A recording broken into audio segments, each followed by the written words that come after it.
Welcome to the Influency Podcast. I'm Hadar, and today we are speaking to my student, Zoraida.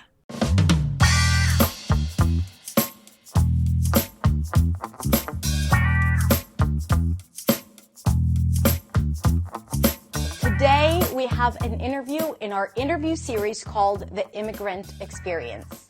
So if you're a student of mine, you might already know my guest today, Zoraida. Zoraida is a student in my program, New Sound and Beyond. And Zoraida has been through a significant shift in her English and mindset in the past few years, and it has been incredible to watch. Today I get a chance to talk to Zoraida, who shares her story as an immigrant, from immigrating from Nicaragua to the US when she was just 15 and didn't speak a word of English, to now speaking confidently to strangers as part of her job.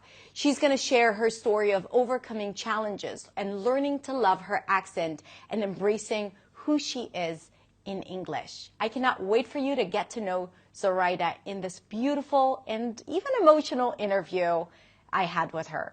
Let's listen. Hi, Zoraida. How are you doing? It's so good to have you here. Oh my God, Hadar, I cannot believe I'm here talking to you.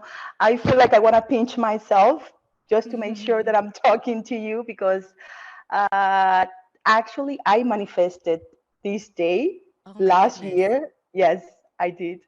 Tell me more. And it's beautiful how the universe, work. But last year, when I did the first round in New Sound, and you had a reunion with the members, remember? I Of was course. watching them, and I was like, oh my God, I have to be there one day. I don't know if I was gonna be alone or in a group, but look at me.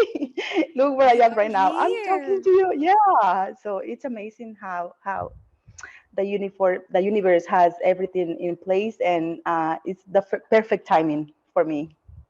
Amazing. And the reason why I wanted to get you on this podcast and video is because I feel you have gone through a really interesting transformation, both in terms of your English, but also your mindset. And in general, your story is so inspiring. And I feel like people are going to first get inspired, but also learn a lot from your experience and your story. So I wanted to use this platform for you to share it, and also to get to know you more. Uh, Yes, sure. Yes, so I was born and raised in Nicaragua, and I lived there until the age of 16, 15 actually. I was almost mhm, 16. I was 15 when I moved to the US. mhm, And my family and I, we all immigrated to the US. mhm. They wanted to have a better future for us. And that's how I came here. That's how my journey began here in America. Was it I something that was planned, or all of a sudden you realize that you're moving to a different country? It wasn't planned, but because my country at that time was going through a lot of political problems, tensions. So my brother at that time was 15 years old. So he was the first one who moved here, Oh actually. He wow. came here first. Alone? So alone, my parents, they sent him here because he was the main target. Boys were the main target for the government. So Mm, my wow. parents made the decision to send him to US. So he was living here with my uncles, and then like 8 months later, my father decided to also come here. So to be with him, and that's how everything started. They were working really hard. So to save money because life is very hard here in America, very hard. Yeah. So they were both. My brother was going to school, but he was also working a part time to help my father, and they were both saving money to bring my mother and my siblings here with them. Yeah. And Yeah, what was it like for a 15-year-old? That's how old you were when you moved? I was 15. Yeah. Yes. What was it like for a 15-year-old? Did you speak any English? Like, what was it like to move, to leave everything behind and move to a completely new country, culture, language? Oh my God. So my story, Hadar, it's even more different Mm, because we came here illegally. So mm, we had to cross the Mexican border. So wow. we made that dangerous journey through Mexico. And I didn't know, at the moment, I was 15 years old, so I didn't know about the decision my parents made, but I had to listen to them. I Yeah. was only 15 at that time. So I, they made the decision that we should come here. My mom had a visa, the American visa, but I don't know why she assumed that we were not going to get the visa because we were three Mm, sisters. So they thought that maybe, our visa was going to be denied for some she reasons. didn't I want don't to know take why. that chance. She didn't want to take the chance.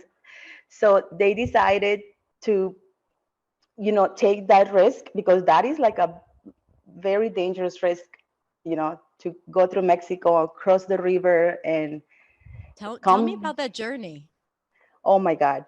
So thank God we didn't have any problems. It was like back in 1988, 1989. So it's been a long time, Yeah.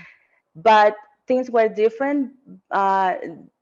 Now it's a little more dangerous, but I know that we were scared. I mean, I was scared, but I never told my mom I was scared, Mm, but I was scared. But thank God nothing happened. We were safe and we made it to the border and we crossed the river. The river was dry, was empty, no water. wow. And yeah, so we crossed the river to Texas, Brownsville, Texas, and that's how we came to US. They helped us. They were helping Nicaraguan citizens because of what was going on in my Yeah. country.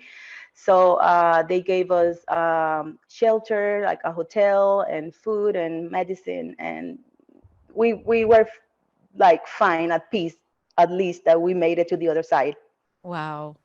Crazy. Yeah, yeah, I know And it then was your crazy, journey started like in a and completely new it place. was it was a new place to me.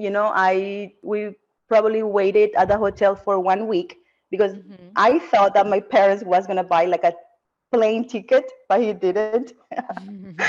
He bought the Greyhound tickets, The bus you know, tickets, the bus yes. For tickets. those who don't know, yeah. So yeah, so we had to take that journey of 24 hours, I think it was, or Wow.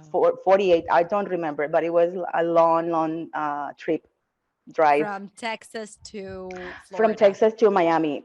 to Miami. So to Florida. Miami. And then we got to Miami. We reunited with my brother, my father. We were happy and excited because, the whole family was together. And Miami was good to me because Spanish was spoken, so we didn't have any problem living in Miami. I mean, I was Hmm. like feeling like I was in my own country, actually. My Hmm. problem was in school when they put me in school, and that's when everything changed. Mm. Tell me Yeah. about that.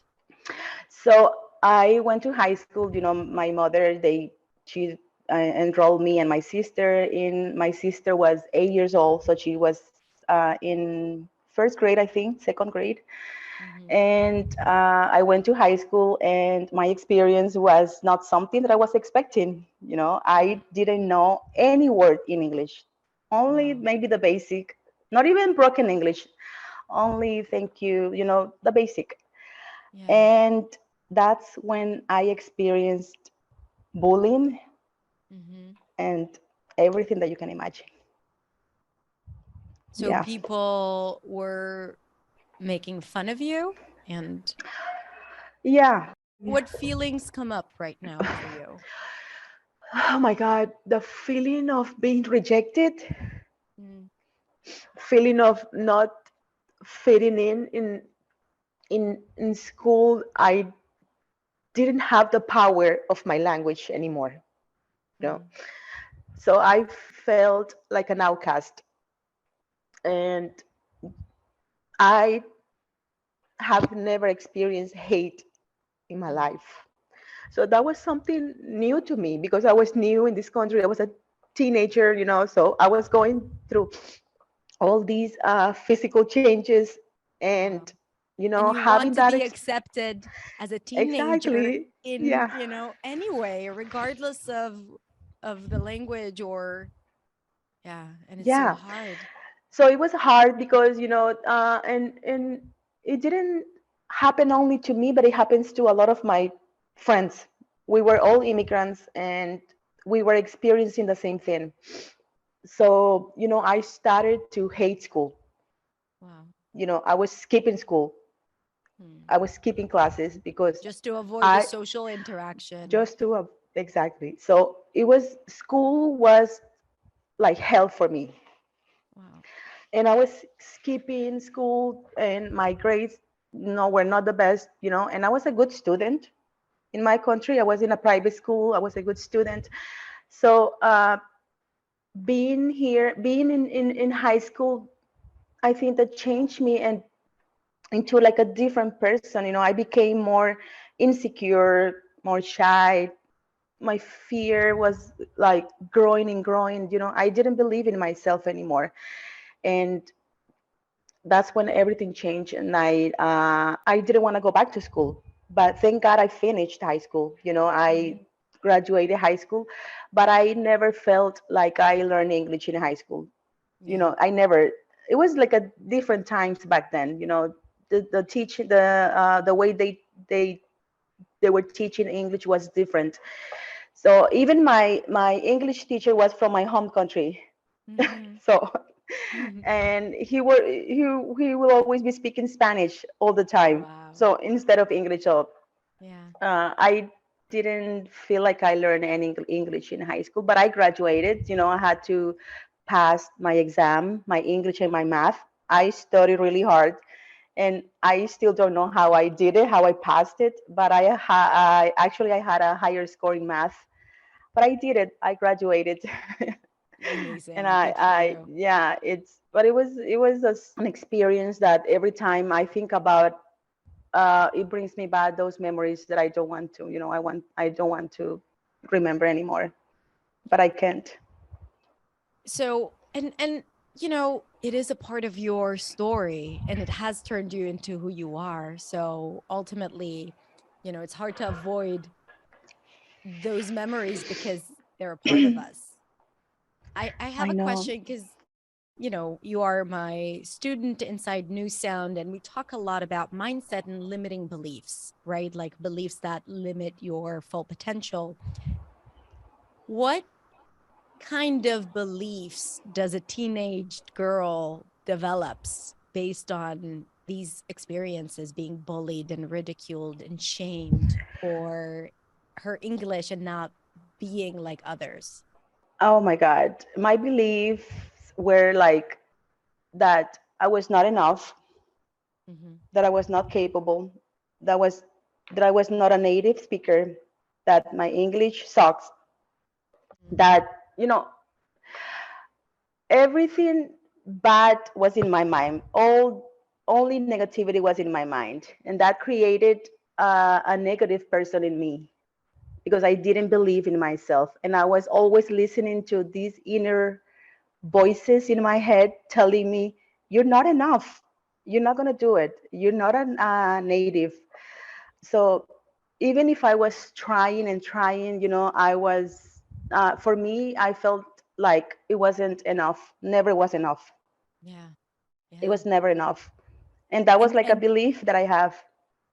and when you have an experience, when you try to speak a language and that experience is traumatic, then this is associated with speaking or putting yourself out there. And I can imagine that there is like this fear of being or feeling the same traumatic experience when communicating in English. Did you avoid speaking English after high school? And I didn't avoid, but it was difficult. It was very hard in Miami to actually, speak in English because mm, Spanish was spoken 24/7, even at yeah. work. So I was working at the Home Depot in customer service, and Hmm. most of my customers were Latinos. So, every day I was speaking in Spanish. all the time. Yeah. And I wanted to practice because deep inside, this is what I wanted. I wanted to become fluent. I wanted to have a better accent. I wanted to speak like a native speaker.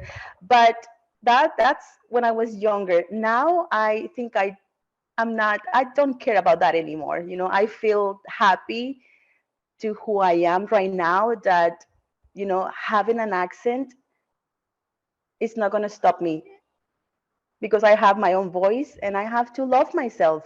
This is who I am. I am an immigrant, and I have to love myself first. I don't care Yeah. about having the best accent or anything like that. And this is something that is it rather new, or is it rather Yeah, new? it's new, and I think that everything changed since after I joined New Sound. For sure, last year when I joined New Sound, I think that I was a different person. I was speaking in English, but I didn't have the confidence that I have now. Mm. I practice, of course, my English here with my sons, but it's not the same, because sometimes it's not the same, because having a community like Beyond or New Sound is different.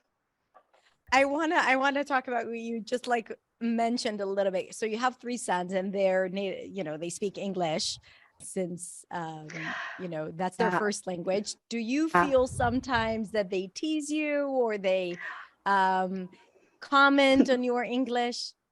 Oh my God, all the time. All my students who have children who all, are native all the speakers tell time. me I that. mean, so my first two sons, they were born in Miami, Mm-hmm. and actually their first language was Spanish, Mm-hmm. because they grew up with my mom and my dad. We were living together. I was a single mom, Mm-hmm. and Spanish was spoken in the house 24/7. So that was, their native language, actually. So yeah, when they started school and they were learning English, now everything changed. So I think that I was also learning English when they were going to school, because everything that they were learning, I was also learning, but I was not speaking. I was not practicing my Yeah. English. Yeah. So I was just helping them with homework and school. But Mm. they were always like making fun of me. Like if I say something wrong, and I will take it very personal. And, I never say anything to them, but I didn't like it. I Mm. didn't like it, but that's how it was. But now they can tease me, they can say whatever. I don't care anymore. Okay, so this has to do also with the mindset shifts, because you don't associate any comments about your English with your self-worth. No, not anymore. Yeah. Not anymore. Yeah, I Yeah. think that after finishing New Sound, my first round, and going through this experience in New Sound and now in Beyond, and also my English mindset, so it has helped me a lot. Mm. And I think I'm different. I'm a different person. I'm not the same person I was before. Yeah. So from that experience and transformation, what can you say to people who are where you were, let's say 5 years ago, 10 years ago? Ooh, this is a hard question, because everyone is different, Mm. and everyone has their own struggles. You know, uh, What would you say for to Zoraida oh my God. that just graduated high school, or Yeah, I will tell her to believe more in herself. Believe, because you're smart, you can do it, and it's possible.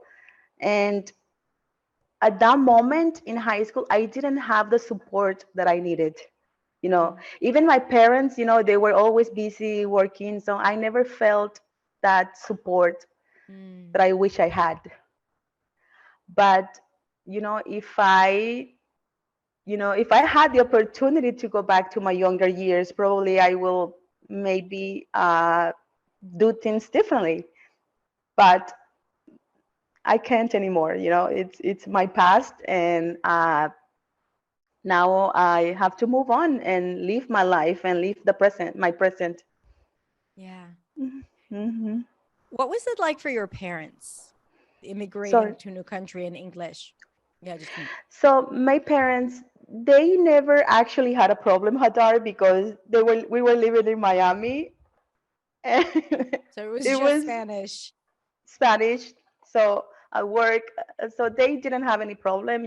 We have everything we wanted in Miami. We can find anything, even in the supermarket in the 90s, you can find. So we didn't miss home. We were like living in our own country, and it was easy for them and for me. But my only struggles was English, because that's what I wanted. Maybe some people, they don't care, they don't want, you know, but that's what I wanted. I wanted to become fluent one day, and the meaning and the meaning of fluency for me was different back then. I thought that it was being fluent meant to be not. I mean, being fluent to me was not making mistakes or Mm-hmm. speak like a native speakers or something like that. That was my idea of fluency. Yeah. And it took me more than 20 years to finally realize that, that's not what fluency is. But So what it, what is fluency? for me, fluency is to be able to convey my speech and to feel understood and to feel natural, to feel that this is who I am, this is my voice. So accept me for my voice, because Mm. this is who I am. I mean, I'm not gonna be pleasing people, you know, because some people, yeah, they make fun of you or your English or your accent. Because I still have a lot of people telling me, oh, but you've been living here in the States for many years and you still have an accent, you Mm. know. And it's hard, and I felt ashamed before of that before, but now I feel like I have overcome that belief that I had. Yeah, I don't believe. And In, I bet that anyone who says that have never experienced Ooh, anyone who says that has never experienced speaking a second language, because they don't know what it's like to speak a second exactly. language and to own or acquire a new accent, because it's not just, oh, you It's live really here. hard. Yeah. Yeah, and it's really hard because people assume that just because you live in here, and that was also my assumption, that I thought that I was gonna be fluent and speak like a native speaker in 1 month, Mm. and that everything was gonna be like a piece of cake for me. But that was not the reality. Reality is different, Yeah. and sometimes maybe for some people maybe it's easier, but we are all different, and everyone has their struggles. Yeah. Absolutely. Hmm. So one of the things that I noticed about you is that you're like a very diligent student, and you're a really hard worker, both inside the program Oh, and and very committed and passionate about the work. But it also seems that this is how you are in your real life. Like, I think when you started New Sound, you had 3 jobs. Now you have 2 jobs. You have 3 sons, right? yes. Hmm. Yeah. And like, what I remember most is that we had a meetup in New York, and you Oh came my all the way God. to Maryland in a car just to meet us in Yes. between shifts, and you gave me this beautiful gift that I wanted to wear, Oh to put my on God. like a necklace, that I, Yeah. I left it at home, and I was like, oh shoot, I wanted to put it on. Yeah. And that really touched me, like the effort. Everyone made a huge effort to come in, but Yeah. I remember you driving there, and which was really moving. uh, I know. Yeah. It was a great experience because it was I think it was the first month of New Sound. I think it was last year, October. Is that? mm-hmm, mm-hmm. Yeah. So I wasn't sure, if I should come or not, but I wanted to go. I was eager to go and meet you because that was my dream, to meet you in person. So I didn't want to go alone, and I Mm-hmm. I asked my friend to come with me. So she came with me to New York, and I remember like driving and thinking about how everything is gonna be. I was thinking about meeting members in New Sound, and I remember that going through that tunnel when I was in the Uber driving to Manhattan. I remember like I was shaking. I was nervous because I was very shy, very insecure, but still I wanted to do it. So I got to New York, and then going through the elevator, and then when the door opened and I saw you and you gave me a big hug. So that was Mm. everything for me. That was one of the Yeah, best days of my life. mine too. It was amazing.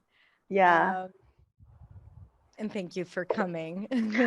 Thank you. Thank you. The food um, was the food was delicious. I think I ate like 3 times. The bagels and salads, everything was right. good. Yeah. So how do you use English today, and what do you do, if you want to share with us a little bit about how your life looks like now? Oh my God. So I have like a crazy life because I have 2 jobs now. I am a CNA, like a nurse assistant. So I work at night. I have the night shift, and sometimes I work three Wow. times, 3 days. I'm sorry, or 2 nights or 3 nights, depending. And then during the day and during the week, I drive for Uber Connect, like Amazon. And that's what I do on my daily basis. I love driving, and sometimes I have reservation. So I pick up people, and now I'm talking to them nonstop. Amazing. I am not ashamed, to start the conversation anymore. I am, yeah, I feel more confident, and it's incredible to see how I'm changing and how my English is also changing, because I think that my English sounds different. My voice is different, and I'm not here to change my accent. I'm not too worried about that anymore. But I'm here to have fun Yeah. and to love myself, to enjoy my process. Yeah, Yeah. that's what I'm here. And I think, like, even opportunities like speaking to strangers in an Uber, right? Like you discover a a, a human being in a 10-minute, 20-minute, 30-minute ride, and that Yeah. is only possible because of the language. It is. Yeah. And sometimes we have like long conversations. Sometimes I take riders to the airport. So it's like a 45 minutes drive, and Mhm. we talk nonstop. Wow. And, they always give me like a good compliment, and they tell me, oh, you're good. You're so cool. You're so nice. Uh, it's good. I feel very happy that now I feel more confident, to open my mouth and finally, start a conversation. I was not able to do that before New Sound. Yeah. Definitely. I'm different. It's such a privilege to be a part of your Oh my journey, and God. Yeah. also to just hear it now, like not the I full know. story, but big parts of your Yeah, life. I have a lot of stories with Uber, but yeah, but I can it imagine. Maybe you should write a book or start a TikTok telling stories, like yeah, Uber it's stories. good stories, Halloween stories for Oh, Halloween yeah. stories. Yeah, Do yeah, you but come across a lot of drunk people at the end of the night, or no, because you work no, during the day? I don't drive during the night, and if I do, I only try to pick up females. Good. So I was driving for the last Halloween, and I did it because I had a few reservations, and I picked up this girl. She was drunk, Mm. and she threw up in my car. Oh God. Yes, it has She to was, happen once as oh a my God. driver, I right? mean, Yeah. thank God that it wasn't a lot, but the smell of these Oh God. this is horrible. But she was apologizing, telling me, I'm so sorry. I'm going to give you a good tip so you can clean your car. Don't worry. Please don't send an email to Uber, because if I send like a report, probably she's going to be charged like $400. Oh, wow. Okay. Yeah. So she was just, asking me not to do it. So I didn't do it, and she gave me a tip. So, and she was nice and cool. So, I didn't What, have the heart to do that. yeah. What Yeah. other memorable story do you have from an Uber drive? Oh man, oh my God, I'm trying to remember. Like, girls are more crazy than boys, actually. Young girls are crazy. So I also pick up like college students, and sometimes they are kind of drunk, Yeah. and yeah, they can say things inside, in the car, and things that are not appropriate. But I mean, I have a few Not for stories. this. Okay, got it. Yeah. We will let our Yeah. audience's imagination Yeah. to continue Yeah. the Yeah. story. Yeah. Yeah. Yeah. But Nice. it's cool. It's cool because I love driving, so I enjoy every ride that I make every day. Wow. It's so wonderful to love what you do, because now you Yeah. have the driving and then also speaking to other people. I Yeah, think I'm that is, speaking, I come home, I stop, I come, I clean, I do my laundry, I go back, and that's my crazy life every day. Mhm. And I'm in Beyond, I'm in New Sound, so it's a lot, but I love what I'm doing. I think that I'm enjoying what I'm doing right now. So I feel that I'm at the place that I have to be right now, and Wow. Beyond in New Sound is the best place for me. Oh, well, it's Yeah, amazing to have you, and I'm so happy that this thank is where you. you're at. And Zoraida, thank you so much for sharing your story and opening up and, allowing yourself to be vulnerable. I appreciate it, and thank you. Thank you, Hadar. Thank you for And showing interest in my story. yeah, what are your plans for the upcoming years? My plans are, I always wanted to go back to school. That was Mm, my dream, that was my goal. And I never completed my university studies, so that was one of my dream. So I'm planning on going back. I'm I'm not young anymore, but that's not gonna stop me, you know. So I'm just getting prepared and preparing myself. Yeah, but I and think, once you do, we're yeah, gonna get you back here so you can share that. sure, of course. Thank you, Hadar. Good. All right, Zoraida, thank you so much. Thank you for having me, Hadar. It's my pleasure. Hmm. Okay, bye. All right, Zoraida, thank you so much for this beautiful conversation. And everyone, thank you so much for watching this today. Have a beautiful, beautiful rest of the day, and I will see you next week in the next video. Bye.